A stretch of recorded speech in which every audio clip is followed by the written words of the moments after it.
आइए फिल्मी टुकड़ा सुने आप। लाख गहरा हो सागर तो क्या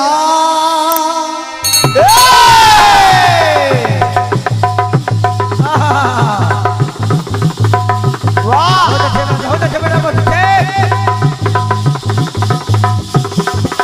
बेटे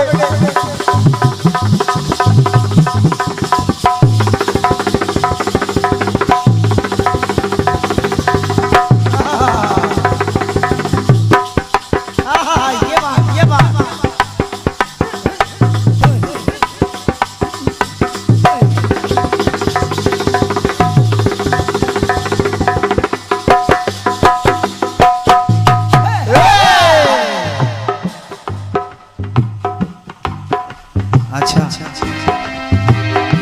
जैसा आदेश मिला है हमारे आदरणीय संचालक जी की तरफ से, प्रयास कर रहा हूं छोटा सा गीत आप सुने। लाख गहरा हो सागर तो क्या प्यार से कुछ भी गहरा नहीं हो।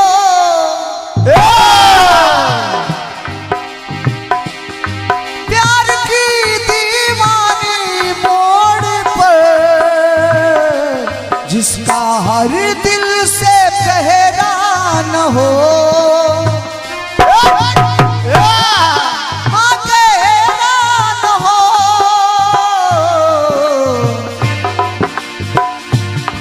टूट जाए ना ये हथकड़ी, टूट जाए ना ये हथकड़ी, प्यार कर ले घड़ी दो घड़ी, ओ जिंदगी की ना टूटे घड़ी, प्यार कर ले घड़ी दो घड़ी। बिल्कुल खुली बात है, भावपूर्ण गीत, एक एक पंक्ति आपके समझ में आएगा। हरिश्चंद्र अपने सत्यवादिता पर, अपने धर्म पर, स्वप्न में ही सब कुछ अपना दान दे दिया अपने सत पथ को बचाने के लिए, स्वप्न में ही सब कुछ दान दे दिया। और जब बिक गए तो हरिश्चंद्र से हरिश्चंद्र जी हरिया बन गए, डोम के घर नौकरी करने लगे, घाट पर चिता जला रहे हैं। उनकी पत्नी तारा और रोहित ब्राह्मण के यहाँ नौकरी कर रहे हैं। तो एक दिन तारा ने अपने बच्चे से, इकलौते पुत्र रोहित से कहा, पुत्र जाकर के पुष्प तोड़ के लाओ। और जब रोहित पुष्प तोड़ने गया तो विधाता को नहीं मंजूर था, परीक्षा अभी और कड़ी होनी थी, तो सर्प ने डस लिया। अब जब सर्प ने डस लिया तो जब उस माँ ने, तारा ने देखा तो वो दहाड़े मार के रोने लगी और अपने बच्चे की लाश को ले जाकर के जहां पर हरिश्चंद्र जी अंतिम संस्कार का काम करते थे वहीं ले जाकर के अपने बच्चे की लाश को लिटा दिया। और जब लिटा दिया तो अपने पति हरिश्चंद्र से कहा कि पिया, ये आपका इकलौता पुत्र रोहित है, सर्प के दंश से इसकी मृत्यु हो गई, कृपया इसका अंतिम संस्कार करिए। जब इतनी बात तारा ने कहा तो हरिश्चंद्र ने कहा, तारा मैं जानता हूं कि मेरा पुत्र है, लेकिन मैं इसका अंतिम संस्कार नहीं कर सकता। कहा क्यों? कहा इसलिए नहीं कर सकता कि मैं किसी का नौकर हूं और जब तक तुम इसका मूल्य छदाम नहीं चुकाओगी अंतिम संस्कार का, मैं अंतिम संस्कार नहीं कर सकता। अब आप विचार करिए कि वो स्थिति क्या रही होगी उस माँ की। और वो माँ सोच रही और विधाता से कह रही कि हे ईश्वर,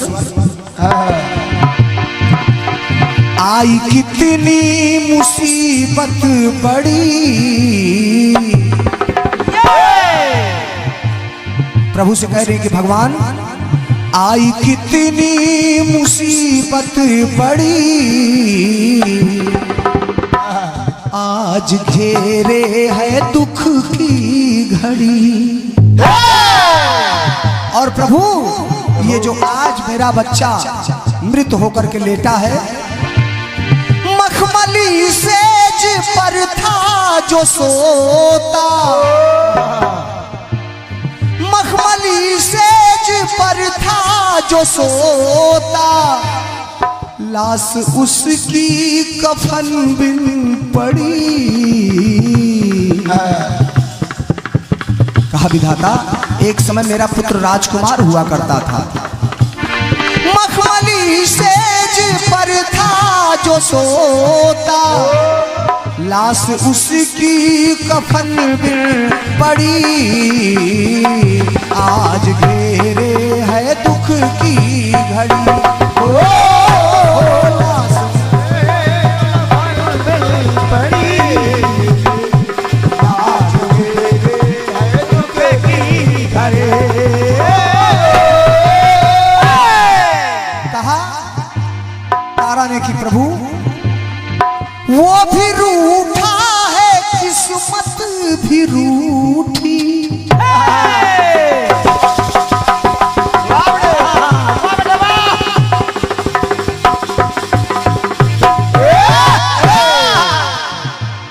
वो भी रूठा है, किस्मत भी रूठी। और सारी दुनिया की दौलत भी झूठी हो। सारी दुनिया की दौलत भी झूठी हो। सारी दुनिया की दौलत भी झूठी हो। लुट गया मेरे दिल का खजाना, लुट गई मेरे अंगुली की अंगूठी। अब अंगूठी थी कैसे? वो अंगूठी नगीने जड़ी। किसी का इकलौता पुत्र किसी नगीने से कम होता। वो अंगूठी नगीने जड़ी, लाश उसकी कफन में पड़ी। अंगूठी नगीने जड़ी, लाश उसकी। खता क्या है? अंधेरा ढक ले सूरज को, उजाले की खता क्या है? किसी का गाना बजाना हद से ज्यादा अच्छा हो, किसी को पता क्या है? किसी की रूप की मदिरा नशे से भी नशीली हो, कोई पी कर के मर जाए तो प्याले की खता क्या है? एक बार जोरदार तालियां बजा दे। बड़ा सुंदर सा, जैसा भैया रणजीत भैया इस आयोजन समिति का निर्देश प्राप्त हुआ कि कार्यक्रम का शुभारंभ आपके पवित्र मुखारबिंद से हुआ और समापन भी समिति आपके द्वारा चाहती है, तो बहन राखी आजाद जी को सादर आमंत्रित कर रहा हूं कि अपने 2 गीत बेहतर से बेहतर लेकर प्रस्तुत हो। चंद पंक्तियां पढ़ रहा हूं। कहा गया है कि जाने के लिए चाहे जिधर जाए जिंदगी, हर शख्स चाहता है संवर जाए जिंदगी। यदि कैद में भी रहे तो फूल की तरह बिखरे तो खुशबू सी बिखर जाए जिंदगी। एक बार जोरदार तालियां बजा दे। जीवन अगर अच्छा है तो हमारे भैया रणजीत राज जी का, राखी आजाद जी का, जिनका इतने विशाल जनमानस के दिलों में अपना स्थान बनाए हुए हैं, राज कर रहे हैं। तो आइएगा सम्मानिया बहन राखी आजाद जी।